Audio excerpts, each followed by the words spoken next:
ಎಲ್ಲ real estate ದಂಧೆಗಳವರು ಇವರೆಲ್ಲ ಸುಧಾಕರ್ ಕಮ್ಮಿ ಅವನ, ಮಂಜುನಾಥ್ ಗೌಡ ಕಮ್ಮಿ ಅವನ, ಇವರೆಲ್ಲರೂ ರಿಯಲ್ ಎಸ್ಟೇಟ್ ಉದ್ಯಮಿಗಳ್ರಿ. ನಂದು ರೈತ, ನಾನೀಗ ಏನೋ ಕಣ್ಣು ಬಿಚ್ಕೊಂಡು ಒಂದು ವ್ಯಾಪಾರ ಮಾಡ್ಕೊಂಡು ರಾಜಕಾರಣಕ್ಕೆ ಬಂದಿದ್ದೀನಿ. ನಾನು ರಿಯಲ್ ಎಸ್ಟೇಟ್ ಉದ್ಯಮಿ ಅಲ್ಲ.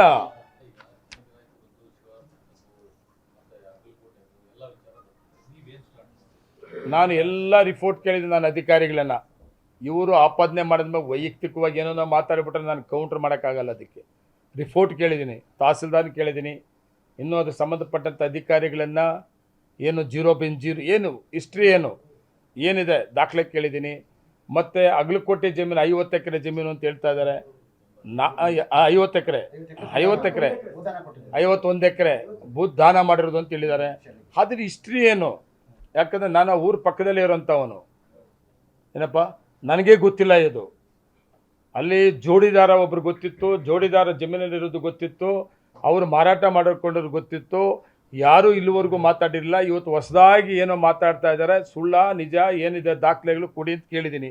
ನನ್ನ ಪ್ರಕಾರ ಇನ್ನೊಂದು 5-6 ದಿವಸದಲ್ಲಿ, ವಾರದಲ್ಲಿ ಟೋಟಲ್ಲು. ನೂತನವಾಗಿ ಪ್ರಾರಂಭವಾಗಿರುವ ಶ್ರೀವೇಣು ಟಿವಿಎಸ್ ಶೋರೂಮ್ನಲ್ಲಿ ಟಿವಿಎಸ್ ಕಂಪನಿಯ ಎಲ್ಲಾ ರೀತಿಯ ಪೆಟ್ರೋಲ್ ಮತ್ತು ವಿದ್ಯುತ್ ಚಾಲಿತ ಬೈಕ್ಗಳಿಗಾಗಿ ಎಂದೇ ಭೇಟಿ ನೀಡಿ. ವಿಳಾಸ ಬೈಪಾಸ್ ರಸ್ತೆ, ಮಾರುತಿ ನೆಕ್ಸಾ ಕಾರ್ ಶೋರೂಮ್ ಪಕ್ಕ, ಕೋಲಾರ. ಹೆಚ್ಚಿನ ಮಾಹಿತಿಗಾಗಿ ಸಂಪರ್ಕಿಸಿ 9986833899 ಅಥವಾ 9986933299. ಅದಕ್ಕೆ ಸಂಬಂಧಪಟ್ಟಂಥ ದಾಖಲೆಗಳೆಲ್ಲ ನನ್ನ ಅಧಿಕಾರಿಗಳು ಕೊಡ್ತಾರೆ. ಕೊಟ್ಟು ನೋಡಿ ಅದಾದ ಮೇಲೆ ನಿಜವಾಗ್ಲೂ ಇದ್ದರೆ, ನಮ್ಮ ಸರ್ಕಾರಕ್ಕೆ ಅದು ಜಾಗ ಬರೋಂಗಿದ್ರೆ, ಪಾಪ ಹೇಳ್ತಾ ಇದ್ರು ಅವರು ಏನಂತ 50 ಎಕರೆ ಜಮೀನು ಕೊಡ್ತೀನಿ, ಅದು ಜಮೀನು ಉಳಿಸ್ಕೊಳ್ಳಿ, ನಾನು ಗುರ್ತಿಡಿಸಿದ್ದೀನಿ, ಅವರು ಉಳಿಸ್ಬಿಟ್ರೆ ನಾನು ಸೆಂಟ್ರಲ್ ಗೌರ್ಮೆಂಟಿಗೆ ದುಡ್ಡು ಕೊಡಿಸ್ತೀನಿ ಅಂತ. ಸೆಂಟ್ರಲ್ ಗೌರ್ಮೆಂಟ್ ದುಡ್ಡು ಕೇಳೋಂಥ ಪ್ರಮೇಯ ಏನೂ ಇಲ್ಲ. ಸರ್ಕಾರಿ ಜಮೀನು ಇದ್ದರೆ ಈಗಾಗಲೇ ನಂದು ಡಿಪ್ಲೊಮಾ ಕಾಲೇಜ್ ಕೂಡ ನಾಳೆ ಬಜೆಟಲ್ಲಿ ಅನೌನ್ಸ್ ಆಗುವಂಥ ಅವಕಾಶಗಳು ಹೆಚ್ಚಿಗೆ ಇದೆ. ಇನ್ನೂ ಒಳ್ಳೆ ಮುರಾಜಿ ಇರ್ಬೋದು, ಕಿತ್ತೂರು ವಸತಿ ಶಾಲೆ ಆಗಿರ್ಬೋದು, ಇಂಥವು ಏನಾದರೂ ಮಾಡೋದಕ್ಕೆ ನಮ್ಮ ಸರ್ಕಾರನೇ ಮಾಡ್ಕೊತೀವಿ ನಾವು. ಎಲ್ಲ ಮಾಲೂರು ತಾಲೂಕಲ್ಲಿ ಎಲ್ಲ ಸುಮಾರು ಜನ ಒಕ್ಕಲಿಗರು ಫಾಲೋವರ್ಸೇ, ಬೇರೆ ಬೇರೆ ಜಾತಿಯವರು ಫಾಲೋವರ್ಸೇ. ನನ್ನ ಸ್ನೇಹಿತರು ಸಂಬಂಧಿಕರು ಯಾರು ಬದುಕೇಬಾರ್ದೇನೋ. ತಪ್ಪು ಮಾಡಿದೆ ತಪ್ಪು. ಯಾರೋ ನನ್ನ ಜೊತೆಲಿರೋನೇನೋ ಒಂದು ಆಸ್ತಿ ಮಾಡ್ಕೊಂಡ್ರೆ ಅವ್ನು ತಪ್ಪು ಅಂತ ಹೇಳೋದು. ಆಸ್ತಿ ಮಾಡಿಕೊಡೋದು ತಪ್ಪಿದೆಯಾ ಇಲ್ಲ ಅಂತ ತಿಳ್ಕೊಬೇಕಲ್ವ ನಾನು. ಅದನ್ನು ಅವರು ಹೇಳೋದು ನೀವು ಹೇಳೋದು ಕರೆಕ್ಟ್ ಅಲ್ಲ. ವ್ಯವಹಾರ ಮಾಡ್ತಾ ಇರ್ಬೋದು, ಇವರು ಮಾಡಿಲ್ವಾ? ಹೊಸಕೋಟೆ ತಾಲೂಕಲ್ಲಿ ಎಷ್ಟು ಎಕರೆಗಳಿವೆ? ಮಾಲೂರು ತಾಲೂಕಲ್ಲಿ ಎಷ್ಟು ಎಕರೆ ಅವೆ? ಅವ್ರ ಅಪ್ಪಂದು ಎಷ್ಟು ಎಕರೆ ಇದೆ? ಅವ್ರ ಅಣ್ಣದ ಎಷ್ಟು ಎಕರೆ ಇದೆ? ಇವ್ರದ್ದೇನನ್ನದೆ ಇವತ್ತಿಗೆ ನಾನು ಬಾಯಿ ಬಿಚ್ಚಿಲ್ಲ ನಾನು. ಅವ್ರ ವ್ಯವಹಾರ ಅವ್ರದ್ದು. ಅಲ್ಲಿ ಏನಾನ ಮಾಡಿದ್ರೆ ಅಕ್ರಮ ಮಾಡ್ಕೊಂಡ್ರೆ ನಾನು ಮಾಡ್ಕೊಂಡಿದ್ರು ಉಳಿಸ್ಕೊಳಕ್ಕಾಗಲ್ಲ, ಅವ್ರು ಮಾಡ್ಕೊಂಡಿದ್ರು ಒಂದಲ್ಲ ಒಂದಿನ ಉಳಿಸ್ಕೊಳಕ್ಕಾಗಲ್ಲ ಅಂತೇಳ್ಬಿಟ್ಟು ಮಾಜಿ MLA, ನಾನು ಈಗ MLA, ನನ್ನ ಸರ್ಕಾರ ಅದೇ ಅಂತ ಎಲ್ಲೆಲ್ಲಿದೆ ಅಂತ ಹುಡ್ಕೊಂಡು ಅದೇ ಕೆಲಸ ಮಾಡ್ಕೊಂಡಿದ್ರೆ ಟೈಮ್ ಅದರಲ್ಲಿ ಹೋಗ್ಬಿಡ್ತದೆ ನಂದು.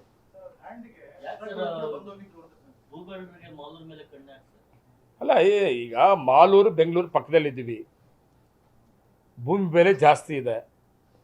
ಆ ಥರ ಏನೇನಿದ್ರೆ ಮಾಲೂರು ತಾಲೂಕಿಗೆ ಬರ್ಬೋದು, ಆ ಥರ ಆಗಿರ್ಬೋದು. ಆಗಿದ್ದರೆ ಅದನ್ನು ಬಿಡೋದಿಲ್ಲ ನಾವು.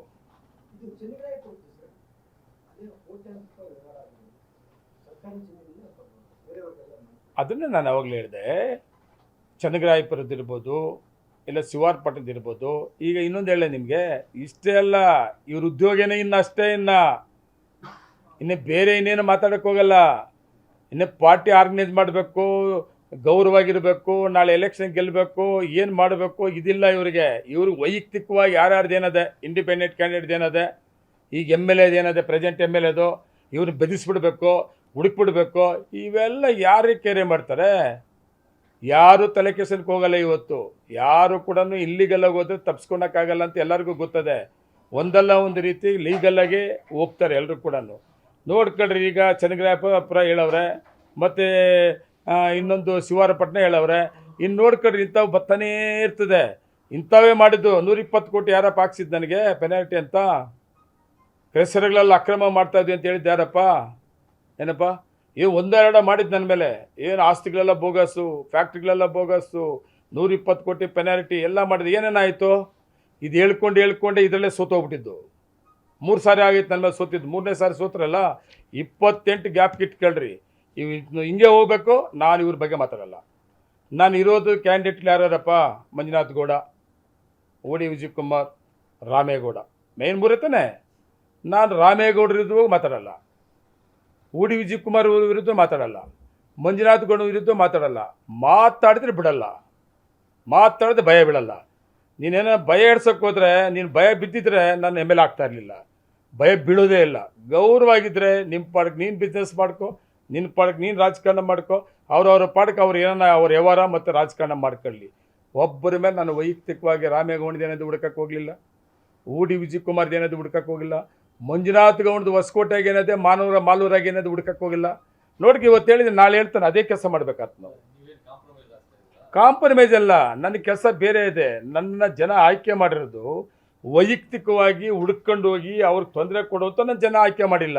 ನನ್ನ ಆಯ್ಕೆ ಮಾಡಿರೋದೇನೆಂದರೆ, ಮಾಲೂರು ತಾಲೂಕಿನ ಅಭಿವೃದ್ಧಿ ಮಾಡಪ್ಪ, ಮಾಲೂರು ತಾಲೂಕಿನ ಜನತೆ ಕಷ್ಟ ಸುಖ ಸಿಕ್ಕು, ಅವ್ರ ಕಷ್ಟ ಸುಖ ಮಾಡು, ಅವ್ರ ಕೆಲಸ ಮಾಡು ಅಂತ ನನಗೆ ಅವಕಾಶ ಮಾಡಿಕೊಟ್ಟವ್ರೆ.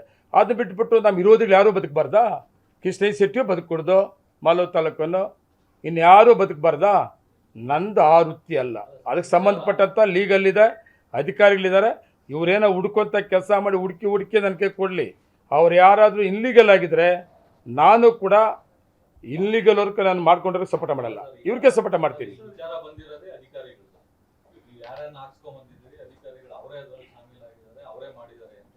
ಅಲ್ಲ, ಈಗ ಬರೀ ಈಗ ಇವರು ಹೇಳಿದ್ದಕ್ಕೆ ನಾವು ಕೇಳ್ಕೊಂಡು ಫೈನಲ್ ಮಾಡ್ಕೊಳಕ್ಕಾಗಲ್ಲ. ಈಗಾಗಲೇ ನಾನು ಅದರ ಸಂಬಂಧಪಟ್ಟ ದಾಖಲೆ, ಇವರು ಏನು ಪ್ರೆಸ್ಸಲ್ಲಿ ಮತ್ತು ಆಪಾದನೆಗಳು ಮಾಡಿದ್ದಾರೆ ಅದಕ್ಕೆ ನಾನು ಕೂಡ ದಾಖಲೆಗಳನ್ನು ಕೇಳಿದ್ದೀನಿ. ಒಂದು 5-6 ದಿವಸದಲ್ಲಿ ಕೊಡ್ತೀನಿ ಅಂತ ಹೇಳಿದ್ರೆ, ಅವರೆಲ್ಲ ಕೊಟ್ಟ ಮೇಲೆ ರಿಯಲಿ ಪ್ರೆಸ್ ನಿಮ್ಮನ್ನೇ ಕರಿತೀನಪ್ಪ. ಅವ್ರು ಹೇಳಿರೋದು ಸರಿ ಇದ್ದರೆ ಹೌದು ಅಂತೇಳಿ ಸರ್ಕಾರಕ್ಕೆ ಆ ಆಸ್ತಿಯನ್ನು ಮತ್ತೆ ವಾಪಸ್ ತಗೊಳಕ್ಕೆ ಏನು ಮಾಡಬೇಕು, ನಾನು ಬಿಡೋದಿಲ್ಲ, ರಾಜಿನೇ ಆಗಲ್ಲ. ಅದು ತಿಳ್ಕೊಬೇಕಲ್ಲ ನಾನು. ಅವರು ಏನೋ ಮಾತಾಡ್ತಾರೆ, ಉದ್ದೇಶ ಏನಂತ ಜನ ಮಾತಾಡ್ತಾರೆ. ಮಾಲೂರು ತಾಲೂಕಿನ ಜನ ಇಂಥ ಹೇಳಿಕೆ ಕೊಡ್ತಾ ಇರೋದ್ರಿಂದ ಯಾಕೆ ಇಂಥ ಸ್ಟೇಟ್ಮೆಂಟ್ಗಳೆಲ್ಲ, ಯಾಕೆ ಇಂಥ ಹೇಳಿಕೆಗಳೆಲ್ಲ ಇಷ್ಟು ವರ್ಷ ಇಲ್ಲಲ್ಲ, ಈತನಿಗೇನು ಇವಾಗ ಯಾಕೆ ಏನು ಚಿಕ್ಕಬಳ್ಳಾಪುರದಿಂದ ಪ್ರೆಸ್ ಮೀಟ್ ಮಾಡಬೇಕಾ, ಅವ್ರನ್ನ ಕರ್ಕೊಂಬಂದು ಮಾಡಬೇಕಾ, ಏನನ್ನಿದ್ರೆ ಒಂದು ಅರ್ಜಿ ಕೊಡಬೇಕಾಗಿತ್ತು, ತಕರಾರು ಹಾಕಬೇಕಾಗಿತ್ತು, ನಿಜ ಅಂತ ಪ್ರೂಫ್ ಮಾಡಬೇಕಾಗಿತ್ತು. ಏನು ಉದ್ದೇಶ ಇದೆಲ್ಲ ಮಾತಾಡ್ತಾನೆ. ದಿನ ಇದ್ರೆ ಕೂತ್ರೆ ಇದೇ ಕೆಲಸ ಮಾಡ್ತಾ ಇರೋದು ಮಾತಾಡ್ತಾರೆ. ಇನ್ನು ನನ್ನೂ ಕೂಡ ಅದೇ ಮಾತಾಡೋಕೆ ಹೋಗ್ತಾರೆ.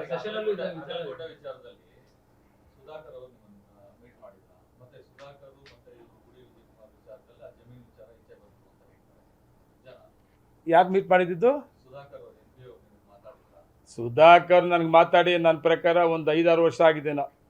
ಅವ್ರು ನಮ್ಮ ಪಾರ್ಟಿನಾಗಿದ್ರಲ್ಲ ಆ ಟೈಮಲ್ಲಿ ಬಿಟ್ಟರೆ ಇವತ್ತುವರೆಗೂ ಅದನ್ನ ಮಖ ಕೇಳಿ ನೋಡಿಲ್ಲ. ನನಗೆ ಅದನ್ನ ಅವಶ್ಯಕತೆ ಕೂಡ ಇಲ್ಲ. ನಮ್ಮ ಬಗ್ಗೆ ಬೇಕಾದಷ್ಟು ಮಾತಾಡಿದ್ನು. ಏನಪ್ಪ ನಾನು ಯಾಕೆ ಅಯ್ಯಪ್ಪ ಹುಡ್ಕೊಂಡೆ? ಸುಳ್ಳದು